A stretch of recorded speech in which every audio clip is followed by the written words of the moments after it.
植民地帝国とは何だったのか、なぜ少数の国々が世界の大部分を支配できたのか。序章、帝国は世界を単独で征服しなかった。1492年、ヨーロッパはまだ世界の中心ではなかった。東アジアには巨大な王朝があり、インド洋ではアラブ、インド、東南アジア、中国の商人が季節風を利用して往来していた。オスマン帝国は東西交易の要衝を抑え、アフリカやアメリカ大陸にも複雑な政治社会が存在していた。ヨーロッパは数ある文明圏の一つに過ぎなかった。ところが約400年後、世界地図の広大な部分はイギリス、フランス、ロシア、オランダ、ベルギー、ポルトガル、スペイン、さらにドイツ、イタリア、アメリカ、日本など少数の帝国の色で塗り分けられていた。なぜ海を越えてきた少数の人間がはるかに多くの人々を支配できたのか。武器、軍艦、科学、産業、確かにそれらは重要だった。しかし帝国は圧倒的な軍事力だけで世界を征服したのではない。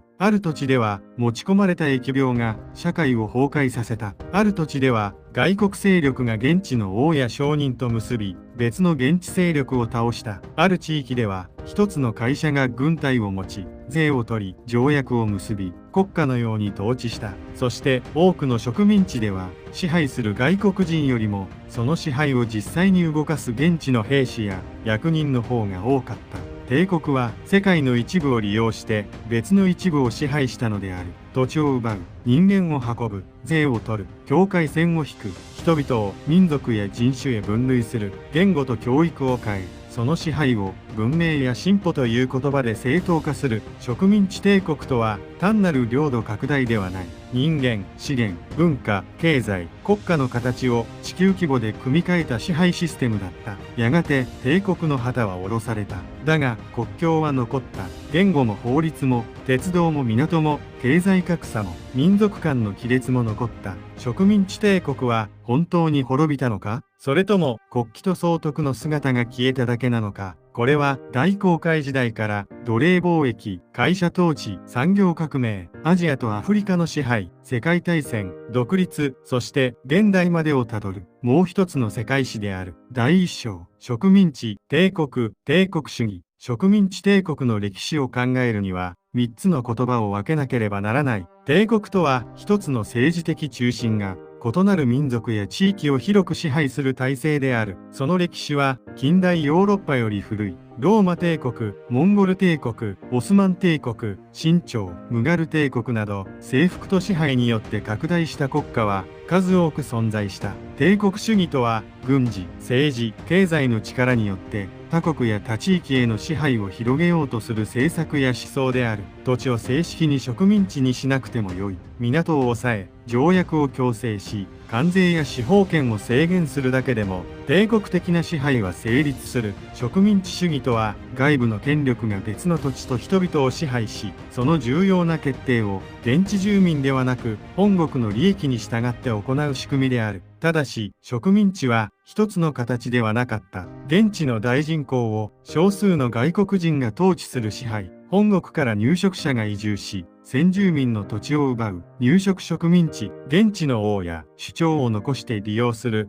間接統治。会社が軍隊と行政権を持つ会社統治。国家自体は存続していても港、関税、司法権を外国に奪われる非公式支配。植民地帝国とは地域ごとに姿を変える複数の支配方法の集合体だったのである。第2章、回路を求めたヨーロッパ。15世紀のヨーロッパが最初から世界征服を計画して海へ出たわけではない。彼らが求めていたのは香辛料、絹、陶磁器などアジアの商品を手に入れるための交易路だった。ポルトガルはアフリカを回ってインド洋へ進む航路を探した。航海技術、地図、造船、天文学、火器、それらはヨーロッパだけの成果ではなくイスラム世界やアジアの知識も取り込んで発達した。ポルトガルが築いたのは最初から広大な内陸領土ではない。港、要塞、海峡、補給基地、交易路の要衝を抑えるテント船の海上帝国だった。一方、スペイン王室の支援を受けたコロンブスは西へ進んでアジアを目指した。1492年、彼が到達したのは、すでに多くの人々が暮らすアメリカ大陸側の島々だった。それは誰も知らなかった大陸の発見ではない。別々に存在していた世界が暴力的に接続された瞬間だった。人間、作物、動物、宗教、技術、そして病原体が海を越え、世界の形を変え始めたのである。第3章、征服を可能にしたもの。スペイン人征服者の数は、アステカ帝国やインカ帝国の人口と比べれば、ごく少なかった。それでも短期間で巨大帝国を倒せたのは、銃や鉄の武器だけが理由ではない。アステカ帝国の周辺には、効能と軍事支配に不満を持つ勢力がいた。コルテスは彼らと同盟し、情報と兵力を利用したアステカを倒した軍の大部分はヨーロッパ人ではなくアステカに敵対する現地の人々だった。インカ帝国も内戦と権力争いを抱えていた。スペイン人は既存の対立へ入り込み、皇帝を捕らえ、政治の中心を奪った。さらに天然痘をはじめとする旧大陸の感染症が先住民社会を襲った。疫病は指導者、兵士、農民を区別せず、人口、食料生産、統治、宗教的秩序を大きく揺るがした。征服は外国軍だけが成し遂げたのではない。現地社会の対立、疫病、強制移住、土地喪失が重なり、社会全体が崩されたのである。その後、スペインは金と銀を求めた。アメリカ大陸の銀はヨーロッパへ送られ、さらにアジアとの交易に使われた。大西洋と太平洋は一つの世界経済へ結びついていく。だが、その富を生み出したのは、鉱山で働かされた先住民と、後にアフリカから連れてこられた人々だった。植民地とは、土地と労働を世界市場のために作り変える装置だったのである。第4章、奴隷貿易が作った富。アメリカ大陸の植民地では、砂糖、タバコ、綿花、コーヒーなどの商品作物が生産された。それらはヨーロッパで巨大な利益を生んだ。しかし、広大な農園と鉱山には過酷な労働を担う人間が必要だった。そこで形成されたのが大西洋を横断する奴隷貿易である。アフリカで捕らえられ、あるいは戦争や売買によって奴隷とされた人々が船へ詰め込まれ、アメリカ大陸へ運ばれた。病気、暴力、飢え、窒息、生きて到着した者も、家族、名前、言語、社会から切り離され、商品として売られた。砂糖農園、綿花農園、鉱山、港湾、家庭労働。奴隷化された人々の労働は、大西洋経済の中核を支えた。商人、造船業者、保険会社、銀行、港湾都市も利益を得た。植民地帝国の富は、人間を所有物へ変える制度によって作られたのである。だが、奴隷化された人々は、従うだけではなかった。逃亡し、文化と宗教を守り、農園で抵抗し、武装蜂起を起こした。1791年に始まるハイチ革命では、奴隷化された人々が植民地軍とヨーロッパ軍を破り、独立国家を作った。それは奴隷制と植民地主義に対する世界史的な反撃だった。第5章、国家になった会社。植民地帝国を作ったのは国王や政府だけではない。17世紀、オランダ東インド会社やイギリス東インド会社は独占交易権だけでなく、軍隊を持ち、要塞を築き、条約を結び、戦争を行う権限を与えられた。会社の目的は利益である。だが、利益を守るため、会社は政治権力と軍事力を持ち始めた。オランダ東インド会社は、香辛料の生産と流通を支配するため、東南アジアの港や島々へ進出した。市場へ参加したのではない。武力によって市場の規則そのものを作った。イギリス東インド会社も最初は広域組織だった。しかし18世紀にはインドの政治争いへ介入し、土地の税収を得て、その税で軍隊を雇い、さらに領土を広げる軍事権力へ変化した。会社の軍隊でも兵士の多くはインド人だった。現地の兵士が外国企業の旗の下で別の現地勢力と戦う。ここでも帝国は征服された土地の力を次の征服へ利用していた。1857年の大反乱後、会社統治は終わり、インドはイギリス王室の直接統治へ移る。だが、会社が作った徴税、軍事、行政の仕組みは、その後の帝国支配へ引き継がれた。第6章、産業革命と帝国の加速。19世紀、産業革命は、植民地帝国を新しい段階へ進めた。工場は大量の商品を作る。そのためには綿花、ゴム、油、銅、鈴などの原料が必要になる。そして作られた商品を売る市場も必要だった。植民地は原料供給地であると同時に本国製品の販売先へ変えられた。蒸気船は風向きに左右されず海と河川を進む。鉄道は内陸から港へ兵士と資源を運ぶ。電信は本国から植民地への命令を急速に伝える。近代重機は戦闘力の差を広げ、医学の進歩は熱帯進出の危険を一部減らした。帝国が拡大したのは武器が強くなったからだけではない。兵士、情報、資金、資源を遠距離で結びつける能力が高まったからである。ロンドン、カルカッタ、カイロ、ケープタウン、シンガポール、香港は船、電信、銀行、保険によって一つの帝国システムへ組み込まれた。鉄道や港が作られた。だが、それは現地住民の幸福だけを目的にしたものではない。軍を移動させる、税を取り立てる、原料を港へ運ぶ、本国製品を内陸へ送り込む。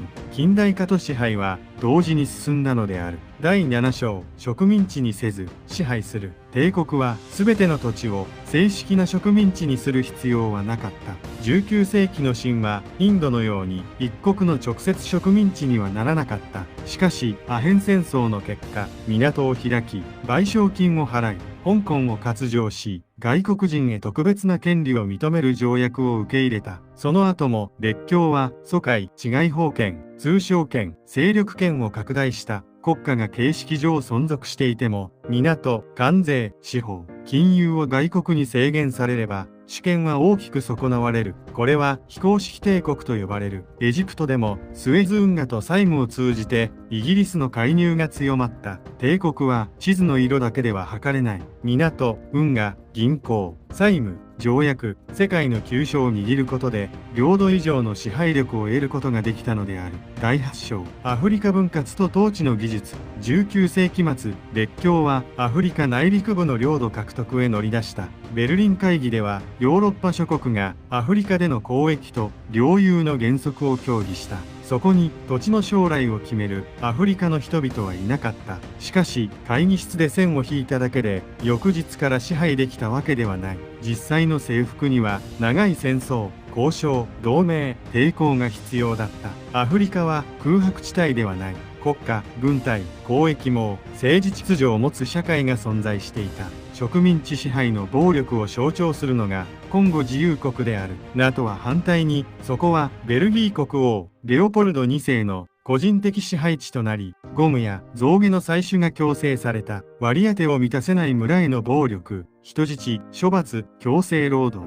資源を求める帝国の圧力は人間の体と共同体を破壊した。だが支配は暴力だけでは維持できない。植民地政府は地図を作り、人口を数え、民族名を記録し、土地所有を決め、税を課し、身分証を発行した。植民地以前には柔軟だった集団の境界が国勢調査や行政区分によって固定されることもあった。学校では宗主国の言語と歴史が教えられた。その教育は植民地行政を支える官僚を育てた。同時に自由、平等、民族自決を学び、帝国を批判する知識人も生み出した。帝国が支配のために作った学校がやがて帝国を倒す思想を育てたのである。第9章、奴隷制の後も続いた強制。19世紀に奴隷貿易や奴隷制が廃止されても強制的な労働が消えたわけではない。農園や鉱山は引き続き安価な労働力を必要としていた。そこで利用されたのが契約労働である。インドや中国などから多くの労働者が移送された。書類上は自由な契約でも実際には移動を制限され、借金や罰則によって拘束される場合があった。植民地政府は人頭税や土地税を導入した。貨幣で税を払わせれば人々は現金を得るため鉱山や農園で働かなければならない。自給のための土地は綿花、ゴム、コーヒー、カカオなど輸出作物の生産地へ変えられた。森林は伐採され、鉱山が掘られ、鉄道が敷かれた。植民地帝国は人間だけでなく自然環境も世界市場のための資源へ変換した。第10章、文明という名の正当化。帝国は自らを侵略者とは説明しなかった。キリスト教を広める。奴隷制をなくす。道路や学校を作る。病気を治す、未開の土地に秩序をもたらす。これらの言葉は一部では実際の活動を表していた。だが同時に外国人が他者の土地を支配する権利を正当化するためにも使われた。19世紀には人間社会を優劣に分類する人種思想や社会ダーウィニズムが広がった。帝国を持つ国は優れている。支配される側は自ら統治する能力がない。そうした考えが政治、教育、新聞、博物館、学問を通じて広められた。植民地主義は土地を奪うだけではない。支配する側を進んだ人間、支配される側を遅れた人間と定義し、人間の価値に序列を作ることで、支配を自然なものに見せる思想だった。この帝国化は西ヨーロッパだけのものではない。ロシア帝国はシベリア、コーカサス、中央アジアへ陸続きに拡大した。アメリカ合衆国は先住民の土地を奪い、ハワイを併合し、プエルトリコ、グアム、フィリピンを支配した。日本も西洋列強の脅威から自国を守るため、近代化を進めながら、